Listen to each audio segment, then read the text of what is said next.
Good evening. This is Stedman Fry, along with my co-host Amanda Goodman-Berry and Flex McGee, with Delta Workers Unite, the Working Class Podcast, your newest resource for news, updates, and information on the State of the Union drive and how you can get involved. We'll bring you interviews and stories from workers just like you and us who want to share happenings as they see them. We'll also be debunking the falsehoods and misconceptions about the union and giving you the tools to do the same. Please remember to like, share, subscribe, and hit the notification bell so that you will know when we post or go live. Thank you.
Good evening, everybody. So I'm here again, and a lot of this, why it's typically me now on Mondays, is just scheduling. We had a new bid recently, so shifts have changed, and so our availability has changed, and so that kind of results in me having my, I guess, hosting duties live, kind of solo, but that's a good opportunity for me to remind everyone about, coming on and taking part in the show, either doing a pre-record or a live show. If you feel so inclined and you have a topic or a story you'd like to share with other employees and members involved in the drive, excuse me. But today we have a pre-record. We're joined by Kip, Brother Kip, who is a retiree from Northwest and Delta Airlines, an organizer with a really great story and long history, involvement in labor rights and kind of civil rights and workers' rights and all kind of stuff. And we're joined by Rob Levine, an employee from Minneapolis. He gave a really dynamic speech at the rally in Minneapolis in January, and we talk about that a little bit. I think there may be a clip of that on a short on the YouTube, but I could be wrong. So today we're talking about, why do Delta workers feel disrespected and unappreciated? And so in this conversation, we kind of look at, again, we're kind of hitting on pay, because pay is a big issue for a lot of people right now. The economy is where it is, and people are hurting in various ways. Some people have never recovered. And so as a result of the raise we just got, we think it's important to try to give a voice to the issues that concern the Delta workers, those who are involved in this drive and those who are kind of taking a back seat or a passive role, but are still affected nonetheless. When a union does pass, whether you are an active supporter or you are just a card carrying dues paying member, you are going to benefit from the negotiations. You'll benefit from the contract. So it isn't something that is necessarily out of the way. That some people have a more or a less active role. We're going to look at safety and kind of getting into the safety situation and some scenarios about work and how we feel and uh, how we deal with that on the job. So I will pull that video up. Again, I'm joined by Kip and Rob, and my co-hosts Flex and Amanda will be in the video as well. So sorry about that. Need to mute my phone, and I forgot to do that. But here we go. Uh, let's see.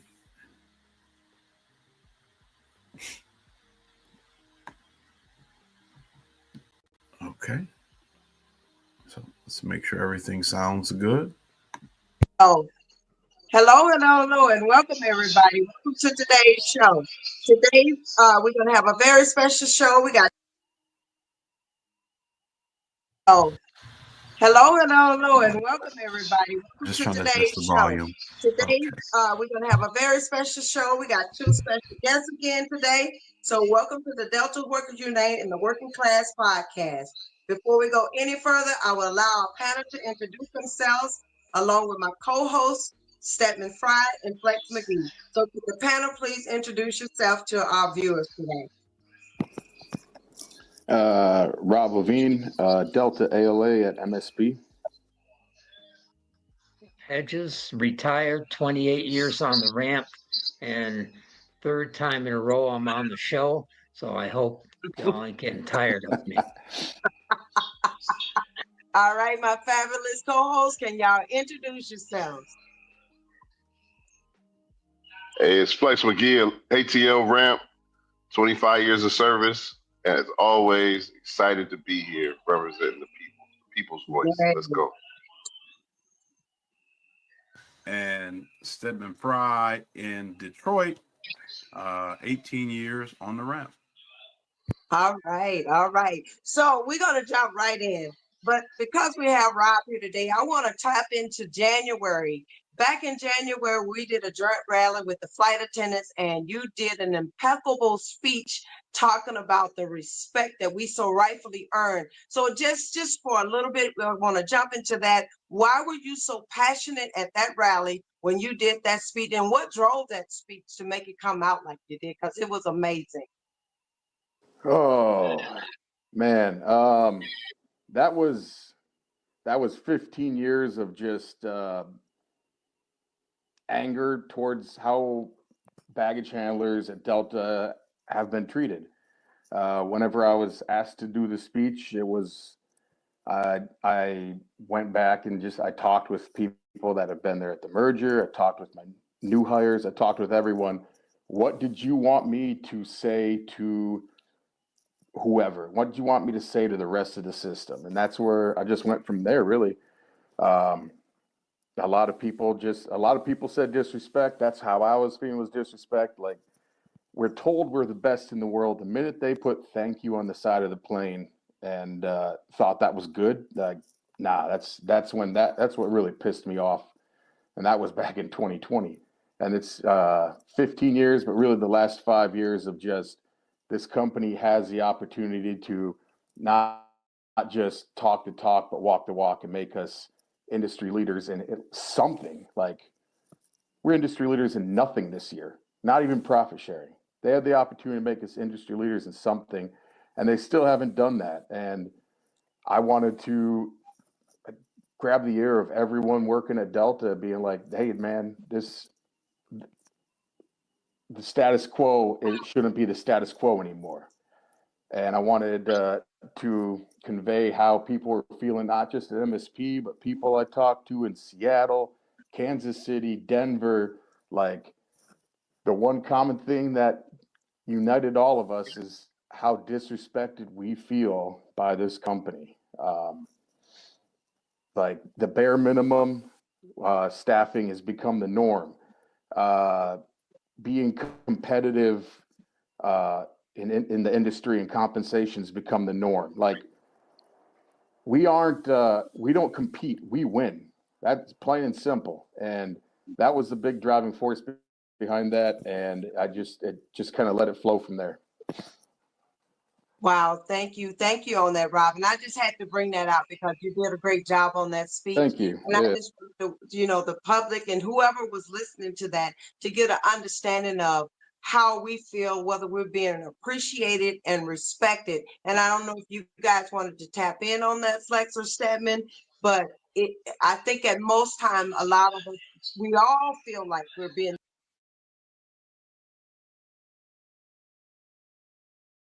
So did you guys want to tap in on that a little bit also?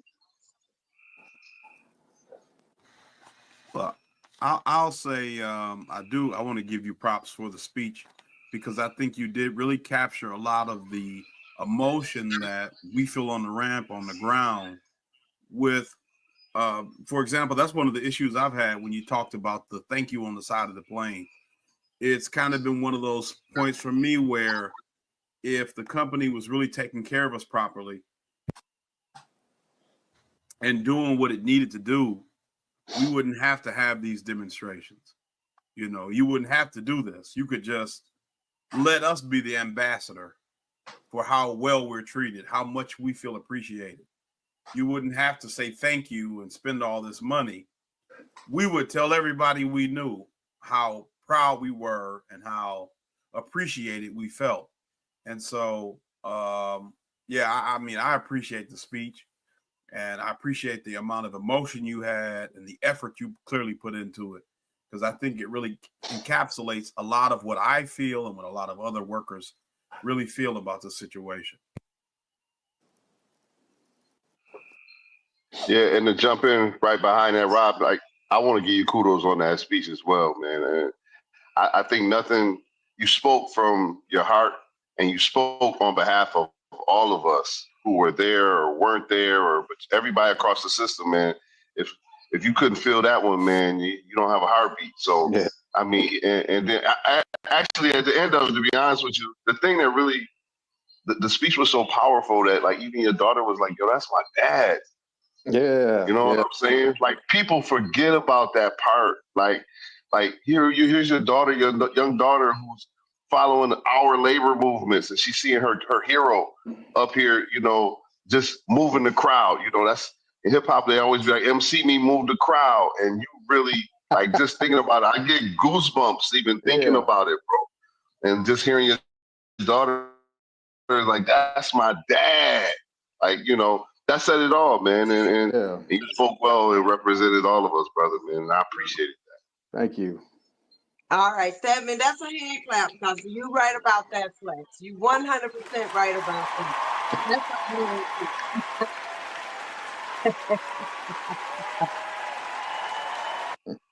All right, so I know on the last show we talked about the 4% raise. We talked about what that looked like for the Delta workers, and it's just an insult. But what I wanted to talk about today, and we're going to be talking about a variety of things, but worker like myself who's working just to make ends meet. And I'm sure I'm not the only Delta worker out here who is having to work like this here and having to put in those hours to make Delta work, and also to be able to make our ends meet while our CEOs and stockholders are making millions and millions of dollars. And here we are barely making it from check to check. And I just want to check in from the floor of Detroit, the floor of Minneapolis, the floor of ATL. Are you hearing or seeing these same things on the floor? It's like we're the #1 airlines, but yet we're still having to work more and more and more every day just to make those ends meet. So are you guys hearing any of this kind of stuff on the floor for those workers that are out that are having to do the same thing, who's giving up their time and their family just to make these ends meet? So I'll let whoever like to start. Are you guys hearing that from your floors in your hubs?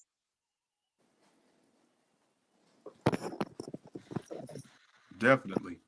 In Detroit, I mean, I see it a lot. I see a lot of my coworkers, people that you don't know what their actual shift is because you see them so much at so many different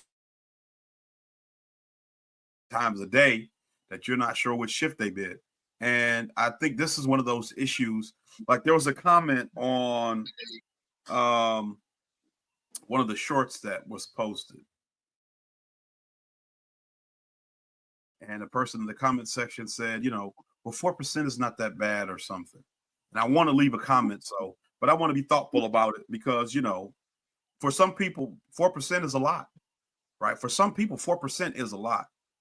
But what needs to really be understood in context is that 4% is not enough, right? It's not whether it's a lot. Look, like what I thought about is let's take the federal minimum wage. It's like $7.25, right? It's been $7.25 since like 2005. You could increase that by 100%, which would just be doubling it. And it would not be enough to afford a one-bedroom apartment, I think, in any state in this country. And that would be 100% increase, right? So without context, numbers are just numbers. 4% is not enough. It may be nice. It may be better than a lot of people. But when we have workers, and we said this on the show before, people who live in New York, people who live in San Francisco, I believe it was the episode with the worker, the unified worker. But you have people who live in these cities, in San Francisco, in San Jose, in LA, in DC, in New York, in Boston, who can't afford to live in the cities they work because they don't make enough. And you're not asking for a lot. You're not asking to live in a mansion or drive the newest car every year.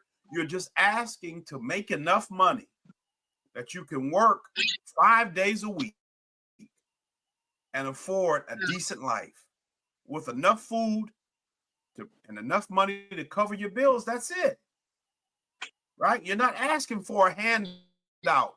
And I have to continue to say that because so many people misunderstand and misinterpret what union organizing means. We're not asking for a handout. Everyone here goes to work or is retired from working, right? No one here has been, no one here has not put the effort with their bodies, sacrificing their time or whatever to get whatever they've gotten, whatever they've earned up to this point.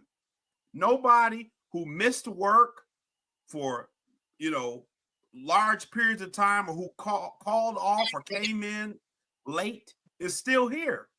Everybody on this call, everybody who's engaged in this movement is a worker invested in the success of the company and their own future and careers here. And so we deserve to be treated as such and be compensated that way. It's not a handout, and 4% is not enough. It's not enough anywhere. Thank you, Stedman. That was awesome. Thank you, Stedman. But Flex, I saw you unmute. That's a hand clap. Thanks, Stedman. That was awesome. So I saw you unmute, Flex, right as Stedman was. So what did you have to say? Well, it's so much to unpack when we start speaking about this because, like, there's the fact that we did get a raise because there are some people like Stedman was saying that the raise they need to see it. You know what I'm saying? Even if it's just a moral victory, really doesn't move the needle for them much. They just need to know that they're working closer to whatever that ultimate goal is. If it's topping out or if it's making, getting halfway there to be able to, I might be able to live better off of this. Like, people have to realize our raises aren't even keeping up with inflation. You know what I'm saying? I can honestly sit here and tell you that I make more money today that I have made in my 25 years in the airline industry. And it hasn't moved the needle in my lifestyle because everything else that has went up around it.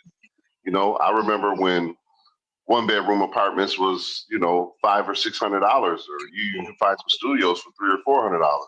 And now all of this stuff is well over $1,000, well over $1,500, you know, or just trying to buy cars, you know, everything, the price of everything else has way past our increases, our raises. People, I know in Atlanta, currently we have people who say, you know, a 4% raise, that's like what everybody's getting. And, you know, we never get an opportunity to lead the industry for a significant amount of time like that. And that's really what this issue is.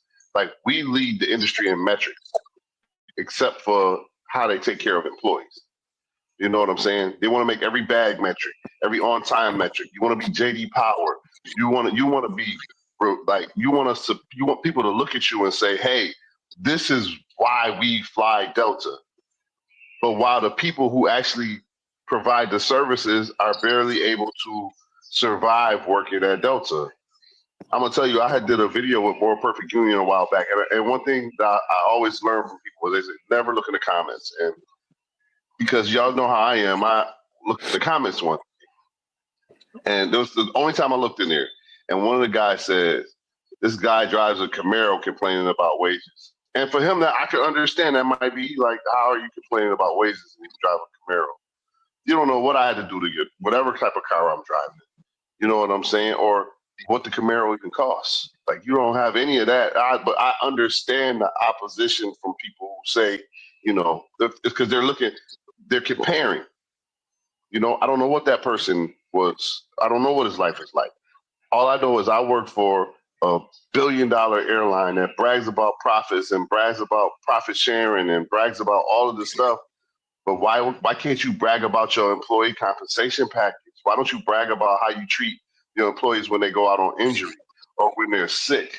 Why don't you brag about the things the stuff that we have to do to get the planes out on time? Why don't you brag about us riding around in Atlanta? It rained today. Today it rained on us, and I don't have a covered tug. Why don't you brag about the reality of what it takes for us to win these awards? Like, and that's really is one of the reasons, my reasons why. You know what I'm saying? Because I understand we all put everything into this. I know so many people at jobs or like Kip's retiree went out on injury. So many people have injuries that they can't even go and report because they can't live on 60% of their pay. Why don't you brag about that? You know why you don't brag about that? Because it puts dust and dirt on your image. And that's a problem. You know what I'm saying? You don't let us tell our story. And the reason why you really you don't want us to tell our story is because you don't want people to look at you different. You know what I'm saying? Yeah. And like I said, that's one of my main reasons why. And when we start talking about pay and what's fair and what's equitable, and we can do so. They can do so much better by us, but they don't have to. You know, power can seize only the power, and our power is together in unity. And if we can't do that, we will forever be hoping that they're going to do better the next time around. Wow, My that was opinion. good. Yeah. That was good. Good. And go ahead, Thank you. Kim, because I was gonna let Rob weigh in. Go ahead, Kim. One of the things that struck me when Flex was just speaking is one of our problems, and I mean, I know I'm guilty of it myself. When, I was out on the ramp and I'm thinking, I'm just a baggage handler, right? I mean, I know we all say that to ourselves, and we Yeah. internalize our lack of importance. And that's why we say, well, 4% is not that bad, right? One of the things that I love about the UAW stand-up strikes, um,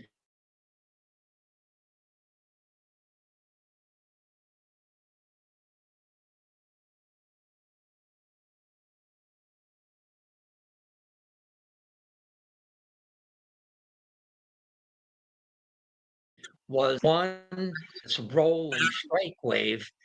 They got a 40% pay raise for some of the people at the bottom, which was life transforming.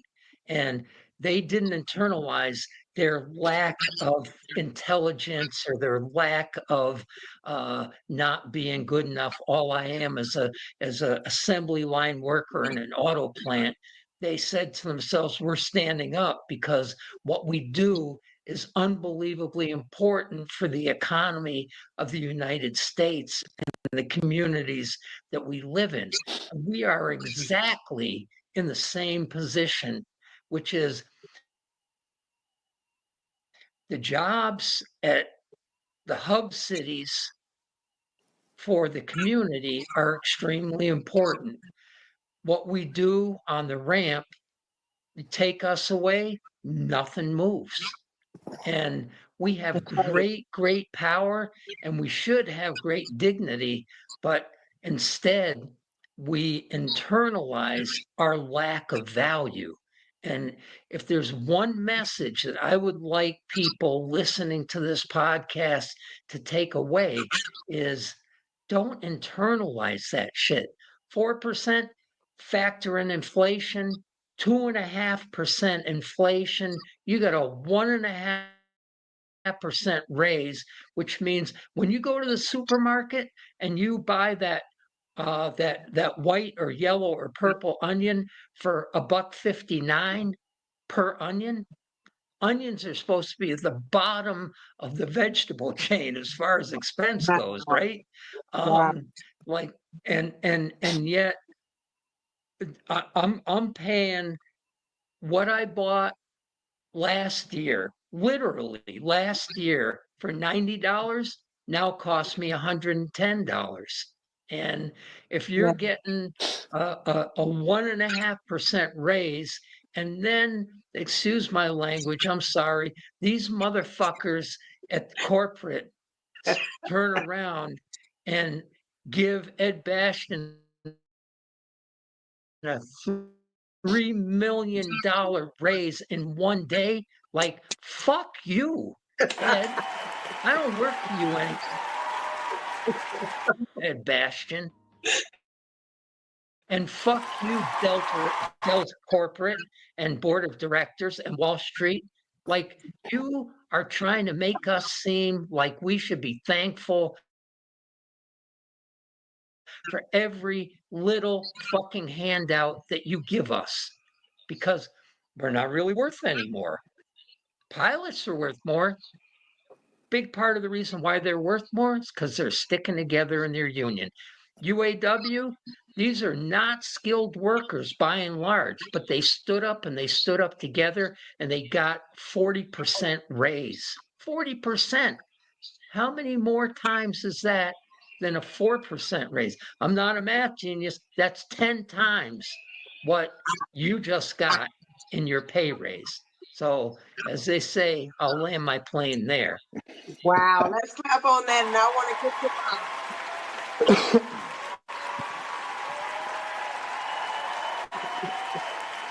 Hey, Mandolin, if I can, real quick, I just want to say we're shooting this podcast in the middle of May, and our raise hasn't even kicked in yet. So we're talking about something that hasn't even kicked in yet.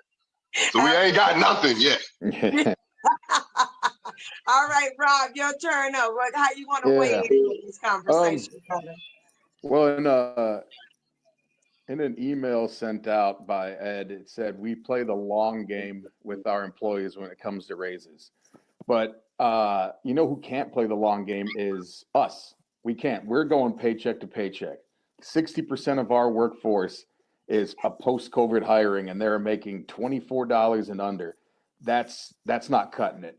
Every day, like I tell people all the time, when's the last time, just hypothetically, when's the last time you remember that during a peak season we were fully staffed? And the answer is I can't remember that. And I've been there. I've been with Delta for 15 years. I can't remember that. Every day we make chicken salad out of chicken shit, and they keep lowering the bar more and more. If we did it with 300 people, now let's try it with 290. Let's try it with 285. if they're going to expect us to work with the bare minimum, they better be paying us the maximum. Like, again, we're not asking for the pilots. We're asking for 25, 35 years with the company. We want to be taken care of long term. We want to have health care that doesn't change 3 times in the last 4 years. We want to be just overall, like, whenever the company speaks about us, they go pilots, they go flight attendants, then they talk about their red coats. There's no mention of us. And it's time that we start, like Kip said, reversing that mentality of we aren't thought about. No. That plane is ours until we pull the bypass pin. We're the last eyes in the aircraft. We are a lot more important than we think that we are, than the company thinks that we are. And the only way we're going to get there is by organizing, because we've given the company 15 years post-merger to listen to us, and they don't. They do all these half-assed things of doing these committees and allowing us to be heard, and ultimately our ideas get thrown by the wayside. We don't have that time. We don't have time to play the long game any longer. We're getting passed up by our competitors who, good for them, don't perform like we do, but they're getting paid like they outperform us. Yeah. I land my plane too.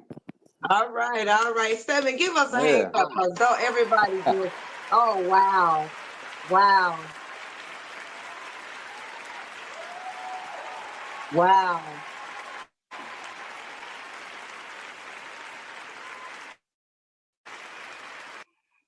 Man, you guys are on fire today. So I do want to take that, well, where we're at right now, and lead it into one of the number one things that Delta prides themselves on, which is safety. We all know Delta wants everyone to believe that safety comes first. If you feel sick, take a safety time out. If you don't feel like something is right, take a safety time out. And what do we pay for that if we take those safety times out? So I want to ask each person, what has been your experience concerning safety at Delta? What is the safety culture, and what has been your personal experience with Delta when it comes to safety? And I know you guys are big on this, so this is going to be a big one. And Kip, I have a question for you also after the workers answer this question. So what have been your experience around the safety culture at Delta? Whoever want to kick it off, go right ahead. I'll start on this because we just had an opportunity to sign up for something called grassroots safety, and the minute that a Fortune 500 company says anything about grassroots, you know it's bullshit. But I went in there with the opportunity to talk about like our safety shortcomings, safety timeouts.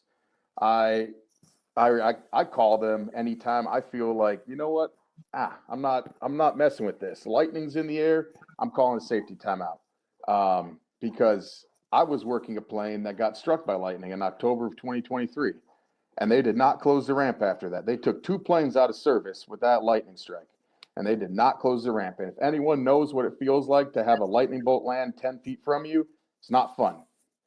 And the response from our management was even worse. I would have taken the lightning strike over their response. Their response was, we messed up. Like, look, whenever there's lightning overhead at MLB games, they're off the field. Lightning overhead at soccer matches, they're off the field. Why the hell are we out there when there's lightning overhead? They keep saying it's cloud to cloud, not cloud to ground. It's cloud to cloud until it's not, and it's right on top of you. And that was 2 years ago, and we're still waiting for any sort of resolve. Like, what are we doing with lightning? Call a safety timeout. Well, look, I've called safety timeouts for heat. I've called safety timeouts for being double pucked. I've had managers override them. They said, I've dumped 4 planes all by myself today. Well, guess what? That's not what we're trying to build here. You guys are telling us to call safety timeouts, but your guys' example is just to work through it, dump planes by yourself? No, you're not. You're not going to try to get me to fall into the trap that you are being told by your managers. Just get it done. I call a safety timeout and I see my manager loading a plane by himself. No, I don't think so, man. You're setting an example for someone that's brand new that doesn't know any better. Well, I just saw my manager load a plane by myself, so I'm going to do it. And I see that all the time. And our managers say nothing. It comes down to us to be like, that's wrong. You don't load planes by yourself. You need 3 people to load them. So the safety culture at Delta is just a big double standard. They are telling us to call safety timeouts, but if managers try to override it. Yeah, don't call a safety timeout. That plane needs to go out on time. No. What you're doing is unsafe. You are not above the safety law, but they operate like they are. And it's they get to pick and choose what they deem as safe. And that is about to end.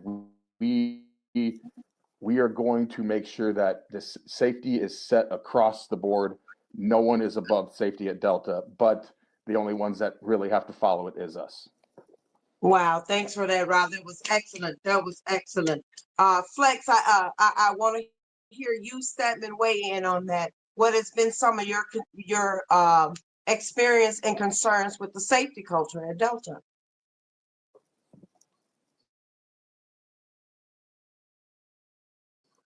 Fry, you want me to go or you want to go? You can go. I'll go. That was powerful, Rob. That was powerful. Thank you. Yeah, it was, brother. It was. I don't even. That was Yeah, powerful. let's give it. I can do that. I can do that. Rob spoke on that. I'm not even gonna be honest. I'm gonna be honest. I don't even know where to start and to begin to talk about how terrible our safety culture is. Our culture is terrible, and I've said this before on here. We have a toxic relationship with our employer because we are loyal because we want to be the best, and our work ethic, all of the stuff that they take pride and they brag about, we want to be able to continue to do that, but it's not. The love isn't reciprocated. So that's why I always call it toxic. To get into this safety culture, and I've said this on this podcast, because a plane that's broken can't fly, and a plane that can't fly can't make money. And don't do anything to damage our brand. You know what I'm saying? Because we can't continue to charge premium prices if our brand is taking these things about things that are happening on our aircraft. When it comes to employee safety, in my experience at Delta has very little concern about our safety.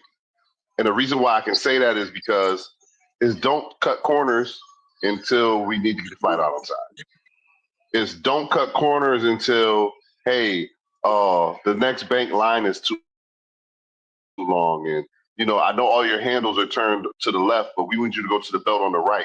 You know what I'm saying? So now here you are working above your shoulders trying to grab back. We got double-decker carts here in Atlanta. I don't know if you guys had those. When I was there, you didn't.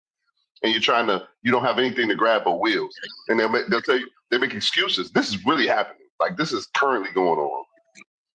They say every bag has a handle on the front and a handle on the bottom. Like, the only people who can say that is people who don't come outside and work with bags every day. You know what I'm saying? And every time there's an issue in the ramp with some safety, they'll tell you, yeah, we know about that. But you don't do anything to fix it. But you didn't have a problem telling everybody to wear them hot bump caps. You know what I'm saying? You didn't have a problem. You never have a problem policing us for some rule that you made up. You know what I'm saying? But a concern that we have about our safety, it's always we know about that. And it's never fixed.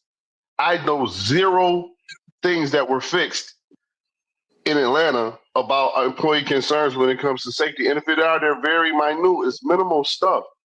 You know what I'm saying? Like, I remember there was a point in time, we got a whole safety, people riding around catching safety stuff. And I'm going to tell you something else about our safety, the safety in Atlanta. Like, our safety team, the people who write people up. If I walk outside without a vest, if I do something without a bump cap, they're going to write me up. It automatically goes to the next step. But I can see pilots out there without any bump caps on or vests. I see mechanics riding around, driving under planes they're not working on. All of the things why are you just policing us? What does this, how is this safety? How is this safety for everybody? In Georgia, it's not even legal to ride around with your phone while you drive. but a manager, it's okay if you're on a company call. It's not even legal in the state. Who determines safety?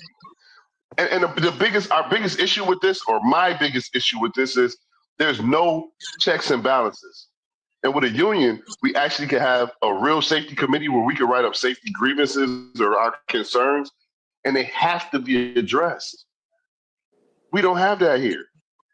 And that's why we have so many incidents to where we have untrained people or unqualified people. That's the problem. I don't know about anywhere else, and I'm pretty sure it's the same. All Delta does is throw people at a problem. And then they start cutting back the people as they see where, that's all they do. Yeah. We don't address the problem. In our landside bag room, man, I hurt my shoulder in there. And I might have said this on here before as well. I hurt my shoulder in there working on a pier that I'm taller than the cart that I'm working in, and I'm wider than the space that I'm working in. And when I got hurt, my manager asked me, my manager said, what could you have done differently to avoid this injury? And you know what I told him, to be honest, so everybody understands this? I follow all Delta's policies and procedures. So they asked the question like 5 times. You guys know this because they're making this your fault. Every time I told them, I follow all Delta's policies and procedures. I'm bigger than the space that you got me working. And then you know what they told me? Ergonomically, you're right. It's probably not a good place. It still hasn't been fixed. And that was 3 or 4 years ago. And they're not going to fix it. You know why? Because we don't have the power to actually make them address these things. And that's an issue. Like I told you guys this before. Every one of us is a one-on-one in our household. But at Delta, I'm just, 250679, old Northwest numbers. That's what I am. And when your number don't fit inside their numbers, they move on. So yes, is it a family? The people that I work with every day is absolutely a family. The people that I need a relationship with, the ones who really make decisions, I don't have a relationship with any of them. So that's why I can't go to your functions where we celebrating. I don't believe you when you say we're trying to do things to make this place safer. Because in the past, you've shown us that that's not who you are. It's not even what your goals are. Our goals are making metrics. And that's why another reason why we're here. Trying to make sure people understand this. All of our issues, it starts with us organizing. I'm not going to tell you they're all going to change overnight, but the one thing I promise you is being able to hold the company accountable for their actions and their part of what goes on. It's invaluable. Like, you can't put a price on it. Right now, all of us, everything we talk about really goes back to holding the company accountable. Everything. Yeah. No matter what topic we bring up, we don't have the power to hold them accountable to what they say, what they do, how they move, how they treat us. And that's why all of us are sitting here trying to organize the day. But on this, the last thing I'm gonna say on the safety tip is, if Delta really cared about safety, employee safety, if nothing else that they do in their surveys, they would try to address that. They would rather address your uniform color and how you don't like the pants than they would in a situation that we go through every day where, hey, we could use a 4th person on this Salt Lake to Seattle turn because of how heavy they are. And that's just through my experiences. And it's not, I don't want to use the word fair because fair is a cuss word. Robert Bechtel taught me that, man. It's a 4-letter word just like everything else. But I just want us to be equal to the people that you respect. I don't want to be the people you don't respect anymore. Yeah. And I'll land my plane there. Wow, that was good. That was good. So before I move to Kip on the same thing, that was good. Statman, did you have anything you want to say? Because I want to get our veteran involved in this safety concern, because he's been on it on the union side, non-union side. So but he's had a lot of experience with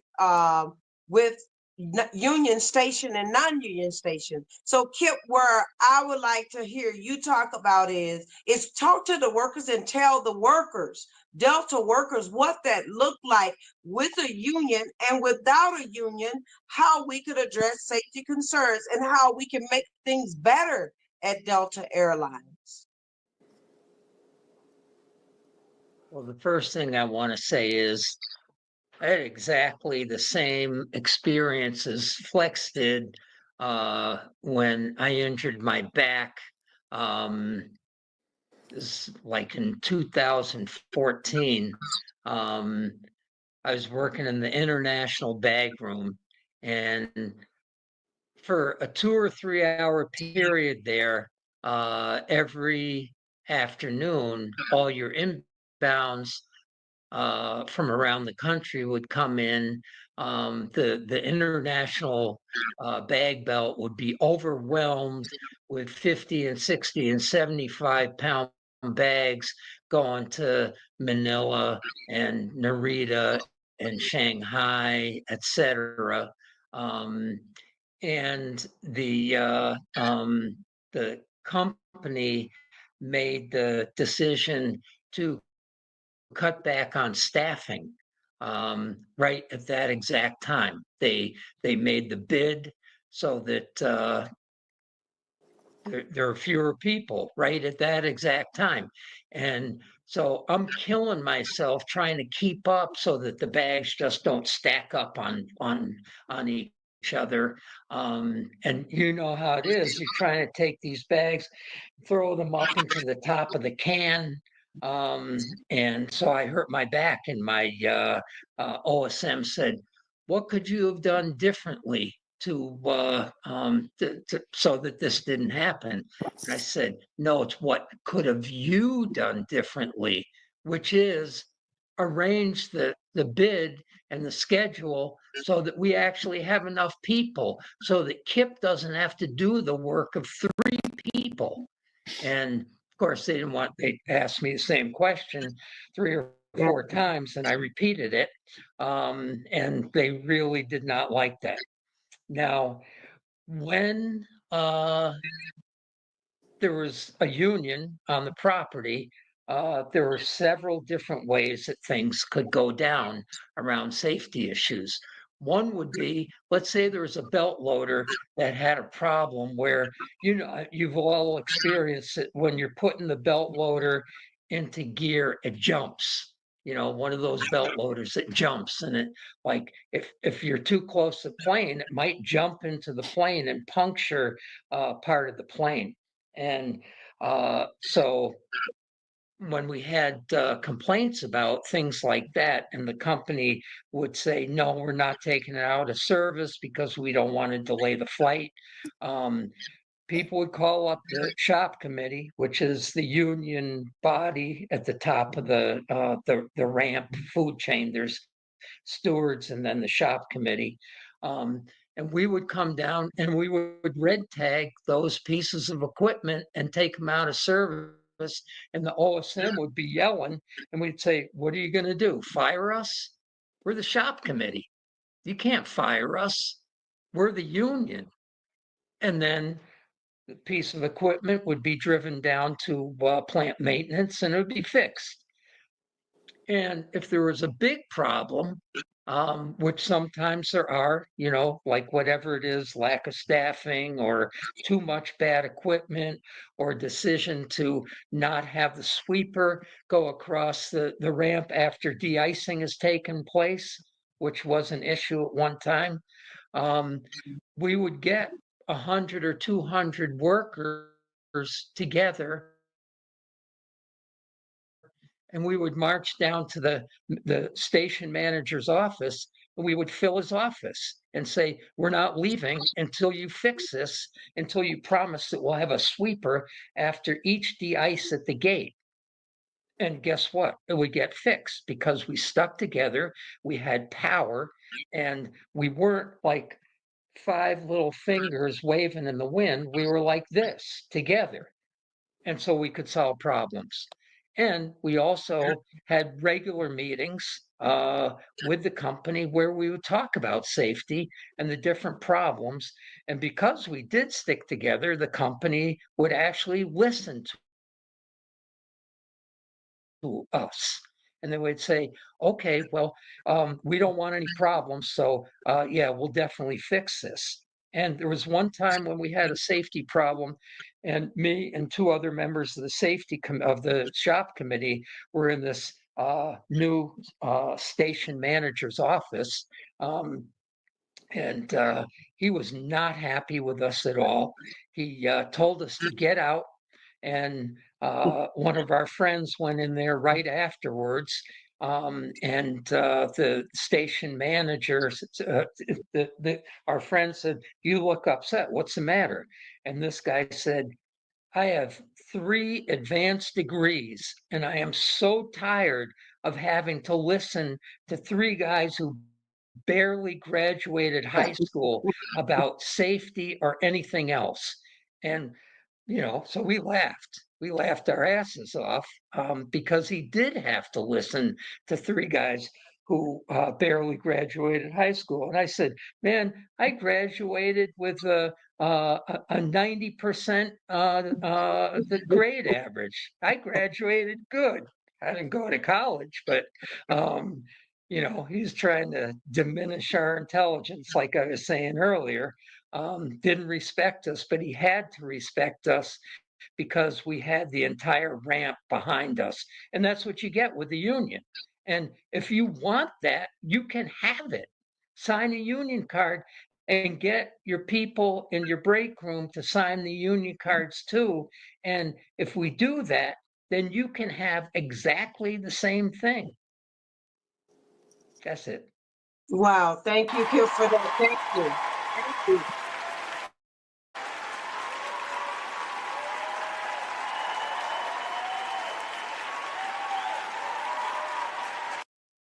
That was awesome. So did anybody else want to jump back in on that? Because I really want the workers that are listening to what we're saying about safety and their rights to protect themselves while working at work. So a lot of workers don't feel like they have a right to take, like you guys say, a safety timeout. The right to just say, hey, you know what? I need to go across and see about my hand. I just made a punch, hurt something. So I really want the workers, someone to really just speak to the workers, especially our new hires and some that have been there less than 5 years, of what that really, really looks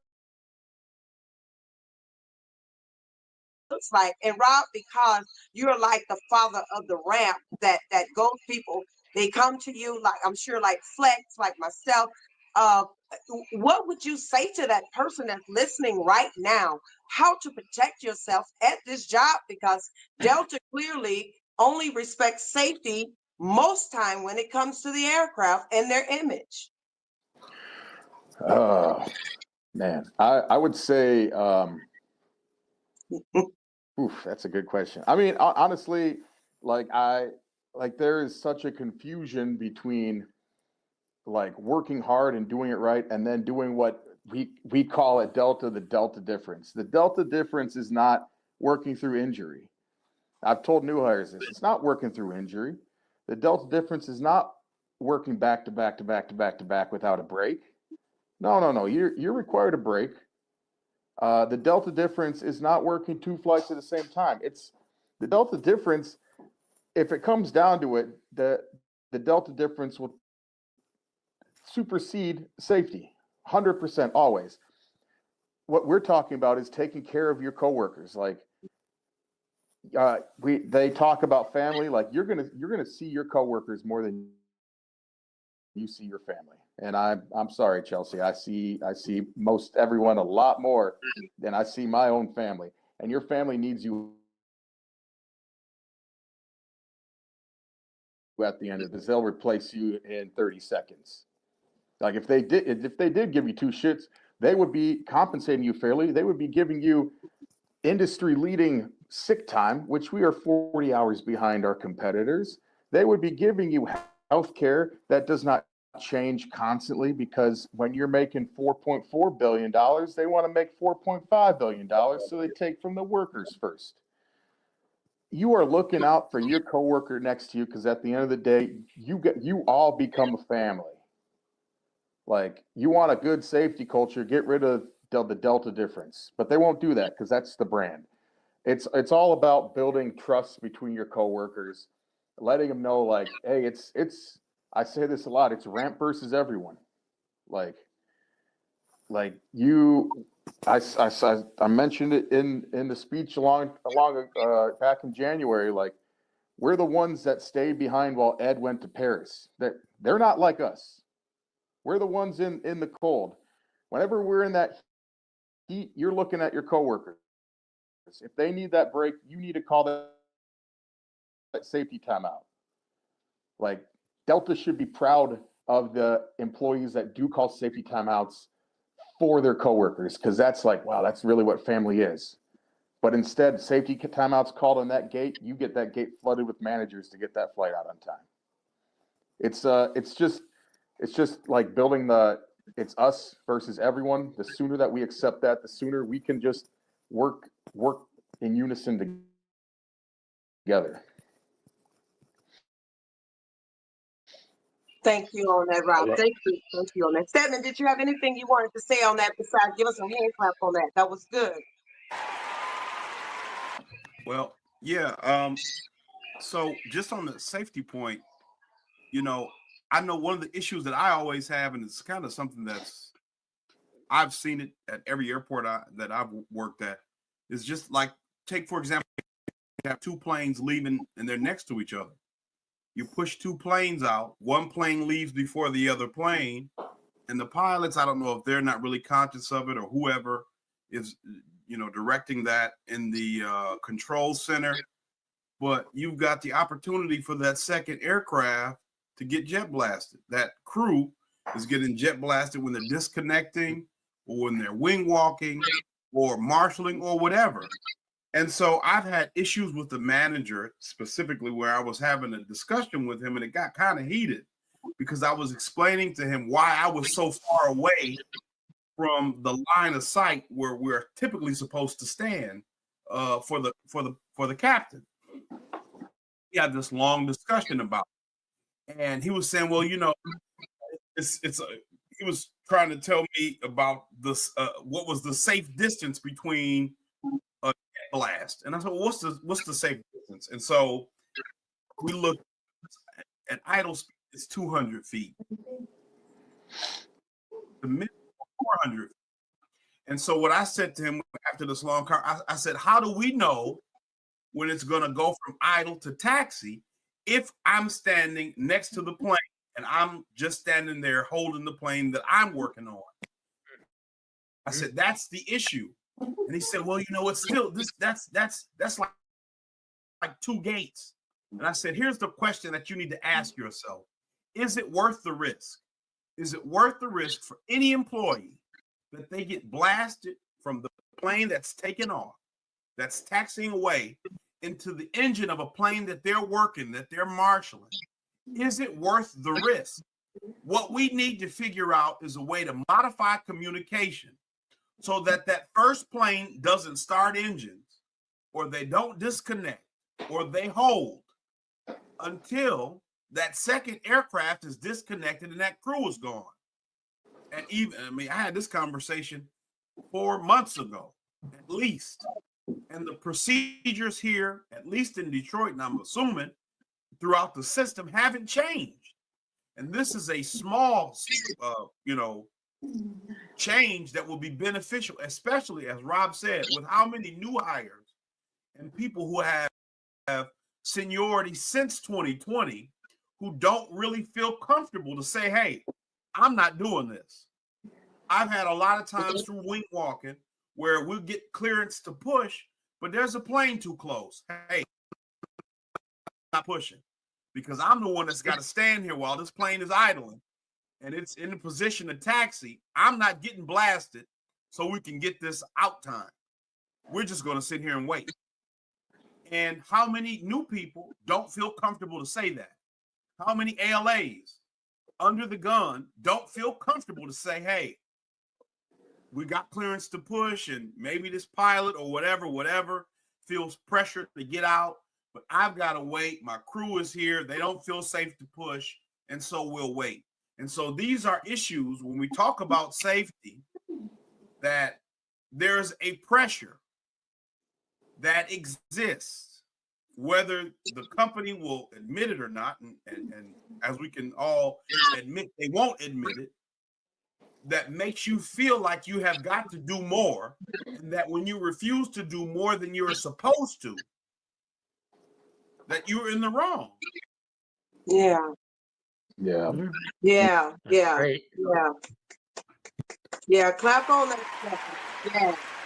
Yeah. And Yeah. if I could jump in with Stedman with that, that is really one of the other major factors why I do this and why we're all fighting for this. The fear factor. Like Delta make us believe that we got all, hey, if something you don't feel something is safe, to just stop, safety timeout, witness something, ASAP report. It comes with so much extra pressure and spotlight that nobody wants to do it. And they know that. And I'm not saying nobody ever does it, but like I hear on the floor every day, like who wants to go through all of that because they overworking. You know what I'm saying? Why should I have to go through all of this because I feel like what I'm doing is unsafe? You know it's unsafe. I know it's unsafe. Why can't we just change the policy to make it a safer policy? And that's really what one of our bigger issues is. That's why people won't sign union cards. Because they feel everything that happens, they feel like Delta's going to find out and I'm going to get in trouble.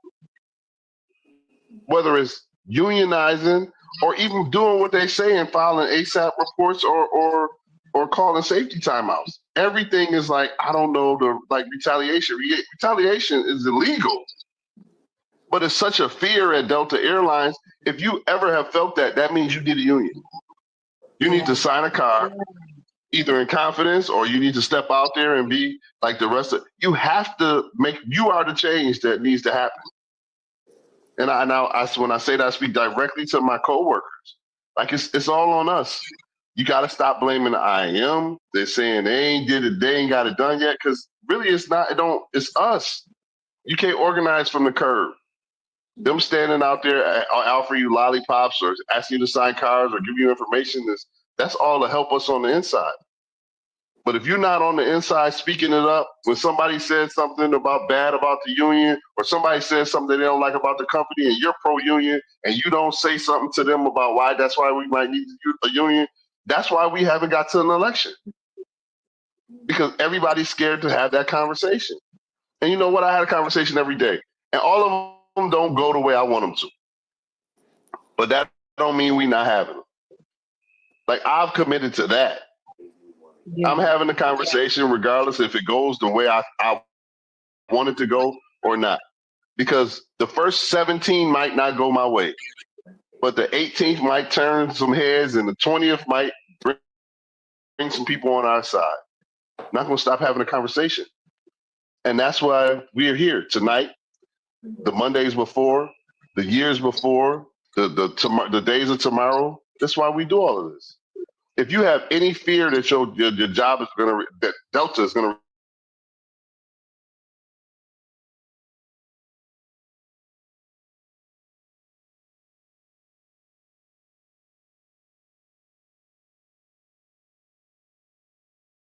retaliate against you. Yes, thank you. So dear to me to have Rob on this call, and always Kip for sure.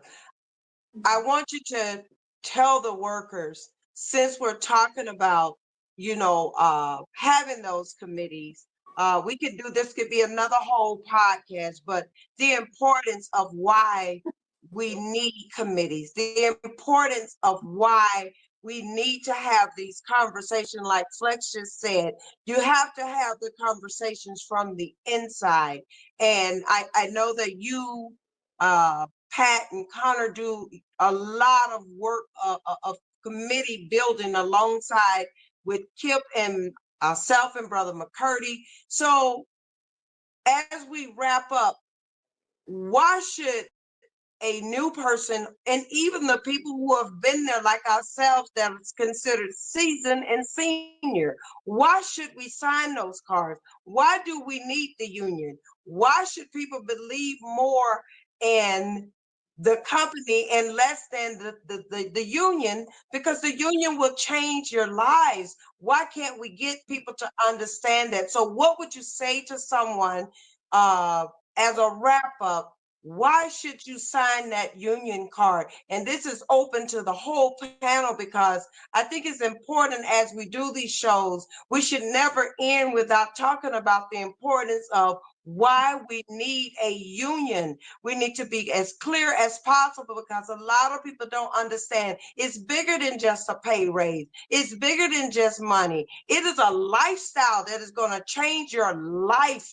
with the union. So as a wrap up, I would like for each one of you to weigh in on why do we need a union? Tell the workers why. Why do we need one?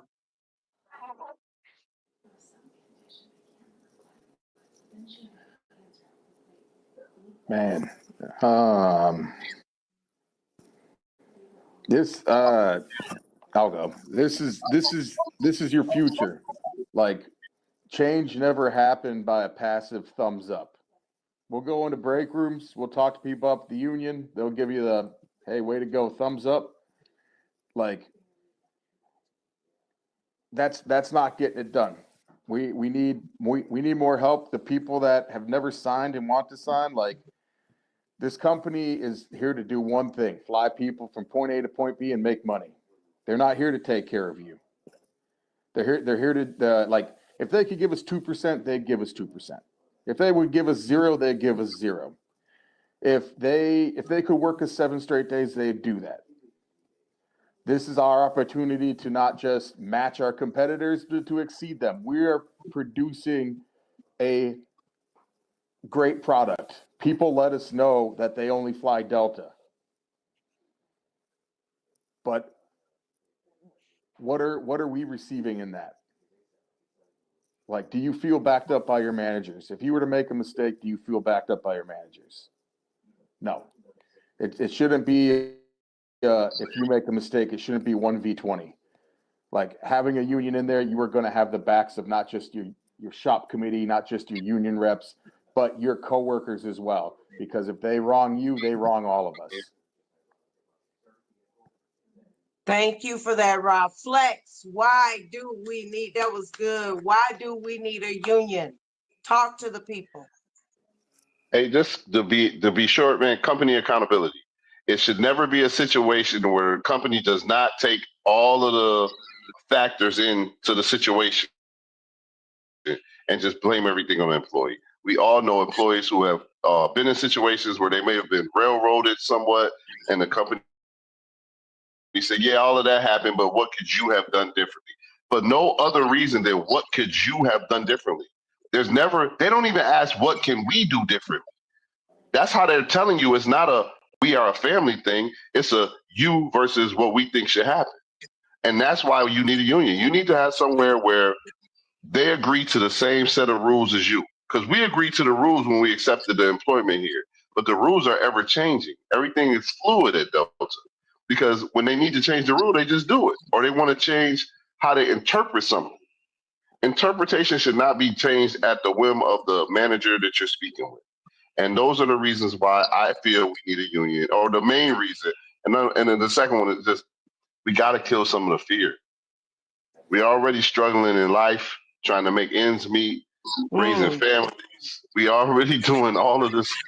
Life is lifing around us every day. We shouldn't be on edge at the job with work rules and benefits and policies that we don't have any say in. So that's my opinion on that. Stedman, I have you weigh in before I end it with Kip, because I want our veteran to explain that at the end. Stedman, why do we need a union? Talk to the people. So for me, having a union is a simple matter of having power in the form of more voices fighting for a singular issue or a singular set of issue. The situation for me is when you look at we talked about it. There are trade organizations. IATA, for example, is an airline trade organization. Different airlines essentially operate as a cartel to set trade policy for or industry standard and policy for the airline industry. So that means competitors in names such as Delta, United, American, or any other airlines who are competitors operate under the umbrella of IATA in order to create a lobby for lobby governments for policies or any other types of regulations that are beneficial to air travel, to set pricing standards and fuel stand, whatever. And so why shouldn't we as a working people argue and fight for a uniform policy that benefits us, for the company we work for? How can we leverage our voice, the work we put in, to make a more equitable and beneficial way that we distribute the profits that we generate, the efforts that we contribute to the company's revenue and whatever, in a way that benefits us, right? If they can make all this money, if they can take $1 billion for stock buybacks, if they can take $300 million and invest in another airline, they can give us a raise so that we aren't having to work, the maximum amount of hours we can in a time period in order to survive. They can do that, right? We should be able to live in a country and work for a company that we can afford to live in. I mean, it's that simple for me. You should be able to work a job. You should be able to afford to live in a place, pay bills, travel, eat food, eat, not have to eat, because that's one of the things for me, budgeting and things. I've had to cut so many different things out, extracurricular things out, that I essentially I come home, I go to work, I do this, I read a lot and stuff so that I can have some form of leisure, and I try to enjoy the outdoors in a a cost-effective way as possible. But those are ways that I've had to try to manage finances because I don't work a lot of overtime. And that shouldn't be how you live in America, under the constraints of one of the most profitable or the most profitable airline in the country. It shouldn't be that way. And we have no voice and we have no power. And so this is what we live under. It should not be this way. And so this is why we need a union. Without a union, we are at the mercy of the benevolence of people whose objective is to make as much money as possible at any cost. As Rob was saying earlier, if they could do it with 300, can they do it with 290? Can they do it with 285? Can they do it with 280? And however many they can take away and continue to get the work done, they're going to take that away. They'll never be satisfied. If they could do the job with one person, they do it with one person. And so we need to make sure that we're standing up for ourselves. So, that's my reason. Thank you, Stedman. Thank you, Stedman. Give yourself a hand clap on that. That was good, good. And now, as we come to an end, this has been a wonderful podcast. And I would say to the people, the reason why I feel we need a union, we need stability, we need reassurance, we need equality, we need union representation, we need better policies, better pay and benefits. We're coming to work with stress, anxiety, and worry. With the union, we could come with less stress and anxiety. I mean, a union will have that person to say, I'm not alone in this at this job. Sometimes this gets to be lonely because you feel like you're fighting in the air and you're swinging and you're not getting nothing but just the air. So with the union, it would bring a sense of family and true family and bring us together and reunite us the way workers should be working together. That's why I feel we need a union. So I'm going to let Kip wrap us up and why we need a union and why we need to sign these cards and why we need to get to an election.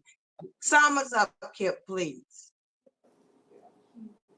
So this is directed towards every single person who's listening to this, who has been injured at work or will be injured at work, which means everyone, because you can't work on the ramp for any length of time and not have some kind of injury. So if you have a union, United, for example, you get 100% pay from the first day of your injury. So you don't have to worry about, and I've heard people say this, I can't go out on injury even though my shoulder is killing me because I can't afford 60% pay. If I go with 60% pay, I can't pay my mortgage or my rent. So I have to be at work right now.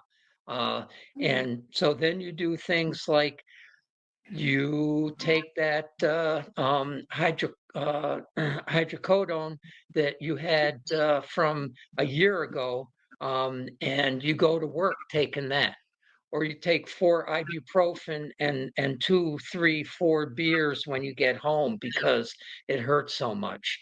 And you just keep on working through the injury. You say, hey, I can't go up in the bin because I got to kind of nurse this for the next few weeks. So could I just be at the bottom of the belt and just try and make it through? That's You don't have to live like that. You simply do not have to do it. Mm. And if you have a union, you will get, that's one of the things that would be a top priority, at least in my book, is 100% pay from the first day of your injury, so that you're never out without 100% of your pay. And that should be something that reaches into everybody's experience. So I'll stop there. All right. Thank you, everybody. We've had a great show. So what I want to leave with the workers as we come to a wrap up, ask yourself the question, do you feel appreciated? Do you feel that you are being thanked enough? Do you feel like Delta actually show you they care? I want to use one of their biggest things. They say we're welcoming, we're caring, we're elevating. Do you feel like when you walk into work every day that they actually care about you? Or do they care more about the money, the planes? Do they care about us as the workers? So if your answer is a no to that, you need a union. Sign a union card. And as I always say at the end, solidarity to our brothers and sisters that are out there in this fight with us. We thank you for coming on this podcast with us today. We will ask you to like, comment, share, reshare, repost, give this YouTube a thumb up, let YouTube know you like our content, and we'll see you on the next show. We thank you for coming out. Thank you, everybody. Sammy, can you clap us out? Thank you. Don't forget to subscribe. That's right. Subscribe. Thank you, Flags.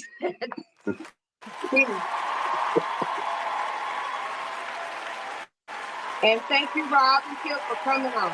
Thank you.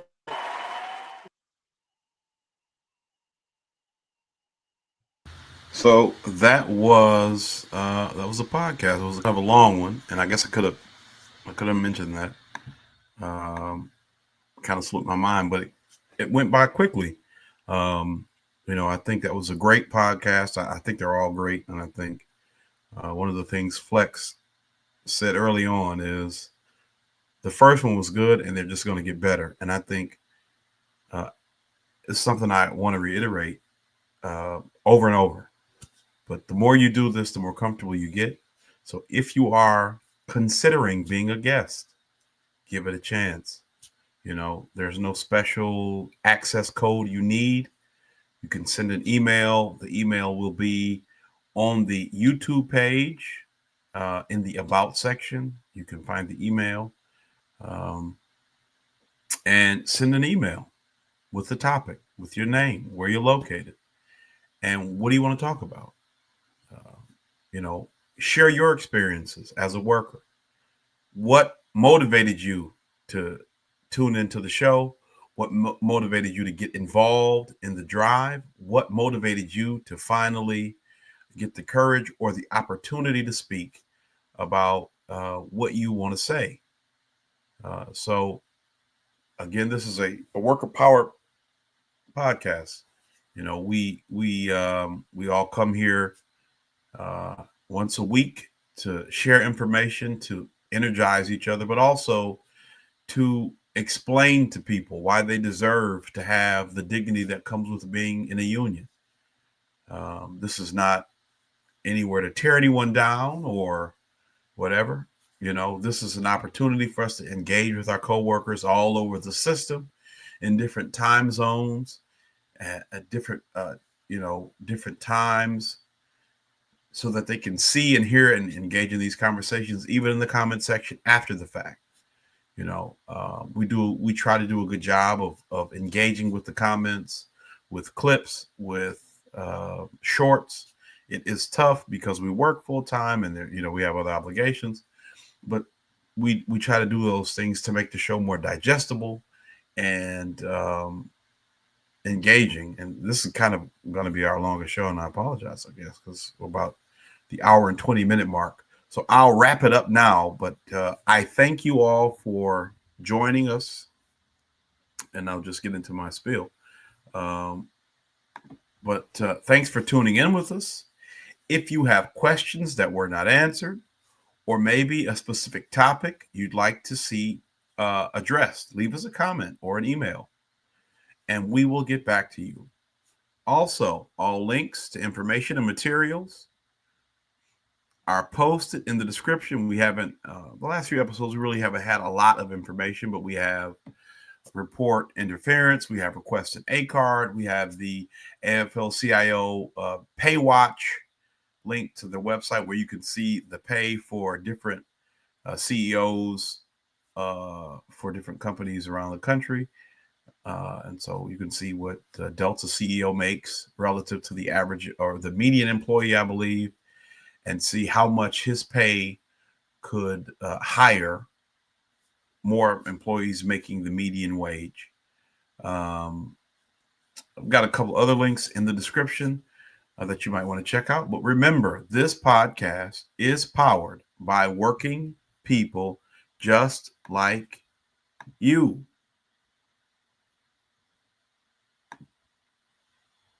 In solidarity. Peace.